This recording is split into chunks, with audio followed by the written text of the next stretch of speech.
Oh, what's up, y'all? Son of Asim, and today I am showing off my cheapest firearms I have bought within the last 2 or 3 years. Now, they go in order of most expensive to least expensive. You'll be surprised at my least expensive one and how much I paid for it. Now, when I talk about pay, I'll tell you about how I traded for them and how much I gave for them. Because in reality, I didn't really give that much for them, but for the value that I traded with them, that's how much it's worth to me in deficit of how much I'm in debt of it. All right. So we're gonna start off my $300 Rossi 971 6-inch stainless, made somewhere in about mid to late 90s. Now, this gun is technically a 972 model, based off the inside here of the crane, because this gun is actually technically misprinted. It's technically supposed to be a 972, not a 971. But at the time, Rossi is being bought by Taurus.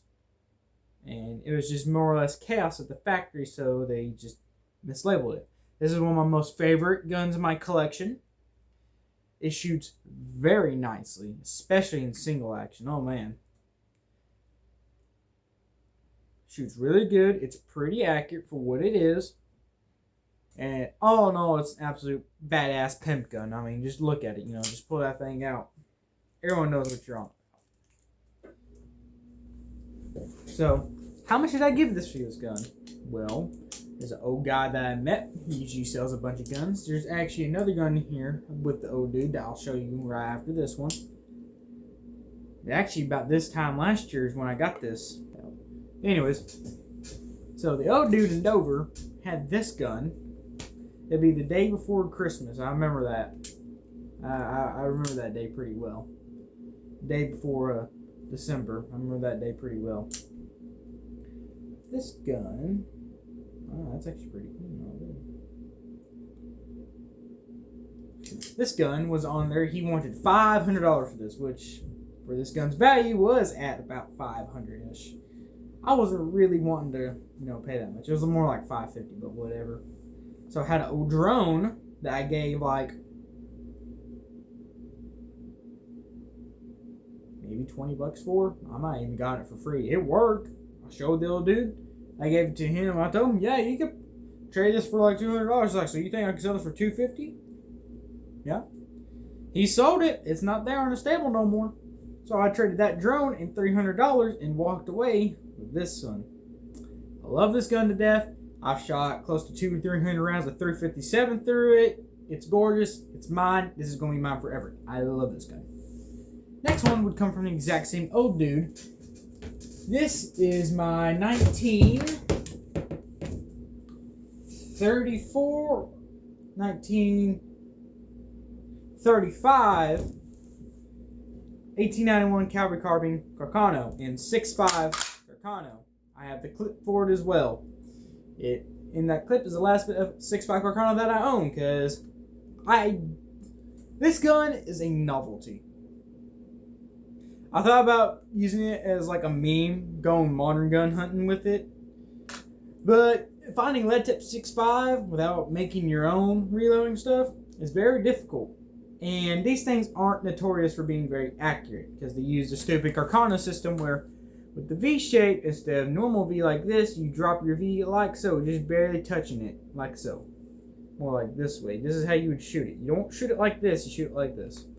I hate the Carcano system. I think it's unique, but in general, I don't like this gun whatsoever. The only reason why I still own it is because I can say I have a Carcano in my collection, and it's extremely cheap, $200. Now you're noticing, if you do notice, that it's missing the bayonet mount and bayonet. That's pretty much why I got it so cheap. This is not an RTI import. This was already in the States, but someone a long way decided to take the bayonet off. All I have to do is get the proper bayonet mount, which there was 3 types of bayonet mounts that came with Carcano cavalry carbines. There is the push button, the lever, and then the lock, and then the slide one. This one, at this point in time, because this one was made in the Brescia factory, if I remember right. It says so right here. Yeah, FN Brescia. It would have the lever lock mount. Trying to find one of those for a modest price it's like $80, and I'm just like, probably not. So I've just never bothered to buy another one of that, and I think it looks pretty neat without a bayonet on it. It doesn't give it a sporter look. It just, you know, looks like what a rifle really ought to look like without a goofy little pointy stick on it. Now for the meme, I'd probably put one on there, but I don't have no use for it. Anyways, straight across, I get $200 for this. The dude had it on his table. I was like, how much more for that? $200 for a piece of military history. Absolutely. It shoots. Doesn't shoot the best because it's a Carcano, but it's a $200 piece of history from the Second World War that you just, and it works. I mean, and the stock's in great condition. The stock is in really good condition. Okay, cool. And it's got most of the original bluing on it too.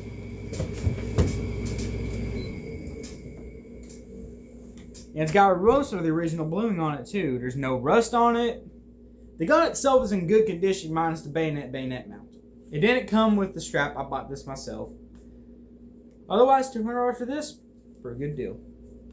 Up next is the first gun I ever bought. As this is my birthday present to myself. When I turned 18, I bought this gun. Now, my buddy, actually, I'm going to show it. This is my 1970s Makarov FEG PA-63. This is the Makarovs are very concealable. It's got a double single action with a hammer drop safety. Single action and double.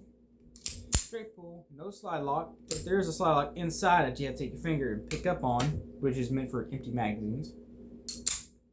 This is my James Bond pistol. I love this thing. I haven't shot in a while either, so I might go do that after doing this video, honestly. Haven't shot in probably close to over a year by this point.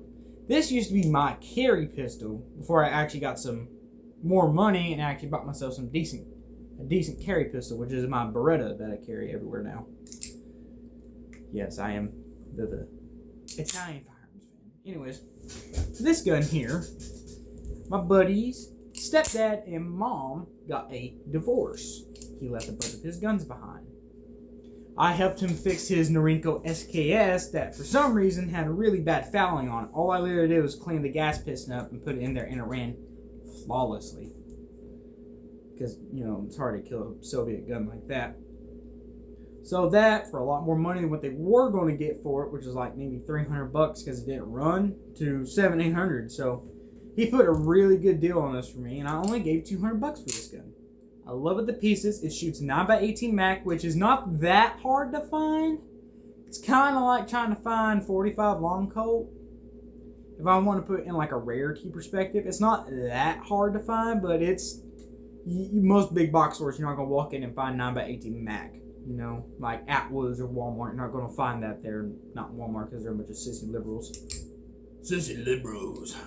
But yeah, this gun shoots good. I will say if you shoot it repeatedly and rapidly, inside webbing here on your thumb, between your thumb and forefinger is going to hurt because that is a very hot round in a very small frame that has all this metal coming back into your hand. So over time, after about 2 or 3 mags, you're done shooting this. But it's very fun to shoot. I will say that. I do like it.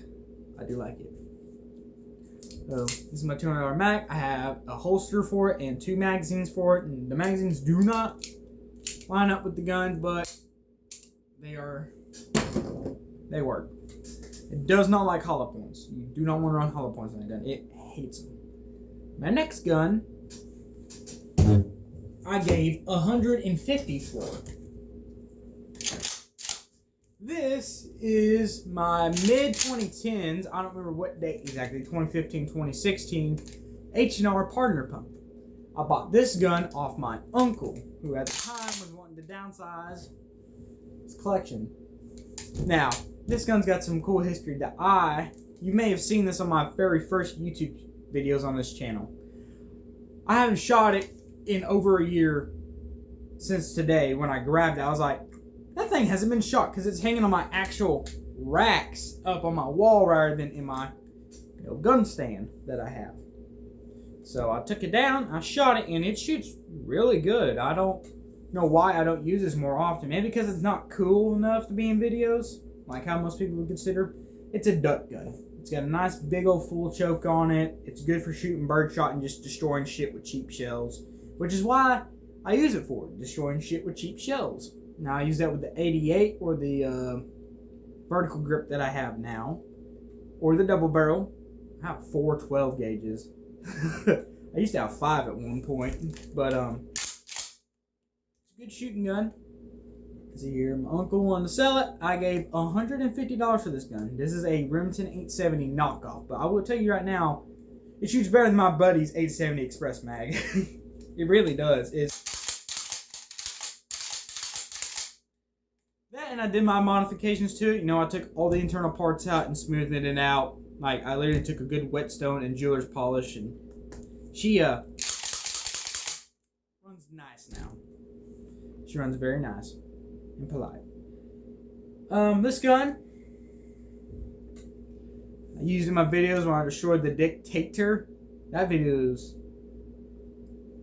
what is that video at now? Almost 2 years old? 3 years? I think it's almost 2 years old.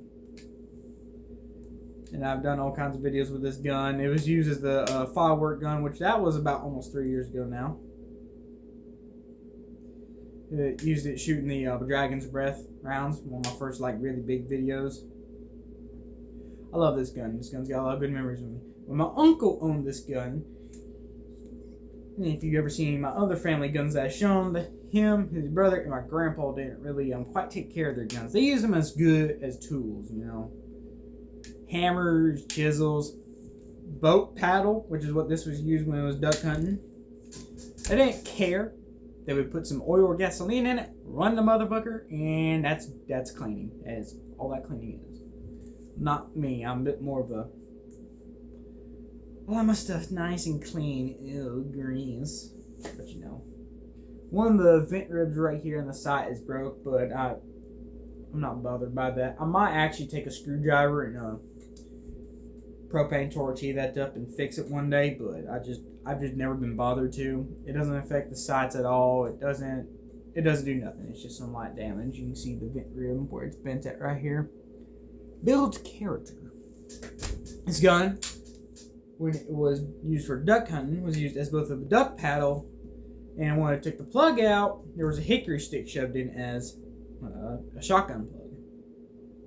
Either or, this is a family gun. It's never getting sold. Love this gun to pieces. It's good. Up next, we go down. This gun, after trading, I gave $50 for it. Straight up. Excuse me. $50 shotgun. Remember that FMC9 that I had for a little bit? I traded that with this in a muzzleloader with a pretty decent scope. I like the scope. It works good. Now, I have to get the mounts for it to put on my Henry 22, but I like the scope. It's a pretty nice scope. It's almost a $100 scope. Gave about $200 for the F&K. Now, that's technically a $100 gun, but I got 2 boxes full of 10 gauge double aught buck for the shotgun when I was given it. That's $50 right there. $50 shotgun. Now originally it had a different varnish on it, but oh, this smells good. I decided to do it myself and put a hog on both sides of it. Take a propane torch, give it these weird like charcoal stripes on it that I love the pieces. It looks gorgeous. It was already drilled for a sling, so I didn't do that. So I just put my own sling mounts on here. Works great, looks good. It's a 10 gauge. It kicks pretty good. For a 10 gauge for $50, man, that's a pretty good deal. You can't pass up these old H&R single shots. 20, 12, 410, 16. You cannot pass up a $50 single shot shotgun. You can't. It's too good not to. Really good gun, really good shooting gun. I mean, you can't say anything bad about these H&Rs. Love this gun. Try to take squirrel hunting. Didn't get nothing with it, but there's promises. There's promising. But yeah. Now, for one of my most prevalent guns on the channel, and the one that I like to carry sometimes that I don't feel like putting my full concealed carry on. When I first got this gun, I gave $20 for this. This is my JA-22, Jimenez Arms 22. It is adorable, and it shoots really good. I put about 300 rounds of CCI Minimax with this gun, and it eats. There's no damage, nothing. But one time, I was being stupid with it, and even though the safety was off, it didn't want to pull back well. It's because it wasn't very well in the battery. Shoved it, click. The hell, that is so loose now. Take it apart, and the entire trigger just fell into pieces because I put way too much retard force on it. So, because of that, I had to spend about $30-ish in parts. Yeah, it brings it about $50, $60-ish, but still, with an initial $20 for this gun, these guns are known for going off by themselves if left chambered. I've never had an issue with that, but excuse me. But because of those reasons, I only carry, in the mag. It's not that hard to go ahead and stick a mag in there and rack it back. Another thing I do like is the safety on it, where with the safety, even if you pull it all the way back, it's not going to rack around in there. Because I guess the owner of this figured that out. See, look, no matter how hard you rack that back, it's not going back until you take the safety off. Then it's going to pop out. Take that out. Shoots good. It's a good sounding pistol. I mean, I use it. I just pull it out. It's a good snake killer. I've killed like 2 or 3 snakes with it. I like it a lot. Fits really good in the back of a pant pocket, or in a front pocket, or in a jacket pocket. I mean, you wouldn't even know. Like, watch. You wouldn't even know I had something in my pocket right here. It's just you know what I mean? I'd just be walking down the street. There you are. Yeah, that's the $20 pistol.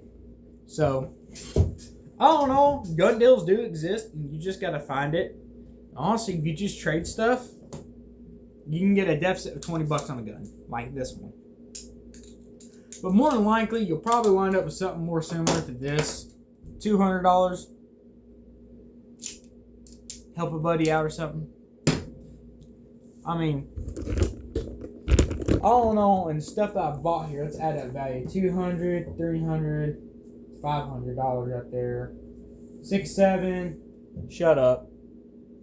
8, 9, 920. It's not even a full grand of guns right here. That's how much I've paid in total for all these guns together. Trying to figure out their actual correct values is a lot more. This gun's probably worth more like 500. This one's more like 4. This one's probably like 100-ish. That one's probably around the 200 range. This one's probably around the 6 to 500 range because of being a 10 gauge and refinished and all that. The Carcano, honestly, I probably actually lost all this gun. This gun's probably more like 180 because it doesn't have the bayonet on it. But then again, it's in really good condition. I might be able to get my money back on it, but I would honestly never sell it. I don't know. I'm probably got more like $1,800 right here in stuff I bought for less than $1,000. I mean, But anyways, that's all my cheap guns. These are my cheap guns. Now, I'll be giving plenty of guns for free because, family and inheritance like that. I got a lot of guns like that. All in all, I say it's pretty daggone good. The double barrel, I actually lost $200 out on it. My double barrel 12 gauge hammered, I lost $200 on that. Simply because I wanted it. I wanted that gun. I don't care. I wanted it bad. I didn't like the gun I had at the time. I just traded it. $200 loss. That's $200. I don't care. It was a good deal to me. Anyways, y'all can always find these $20 gun deals. Now, the biggest thing is to know who you're getting it from. I mean, I trust the dude that I got this gun from. I mean, I know he's not bad in any way or shape or form. He wouldn't do that. Trust the people who you buy from. Know what it is. Know if you would ever want to sell it. You can make a little money back off it, or at least what you gave for it. Excuse me, man. Yeah. There's deals out there to be made. You better take advantage of them because they'll take advantage of you. Anyways, hope y'all enjoyed the video. Take care. Good day.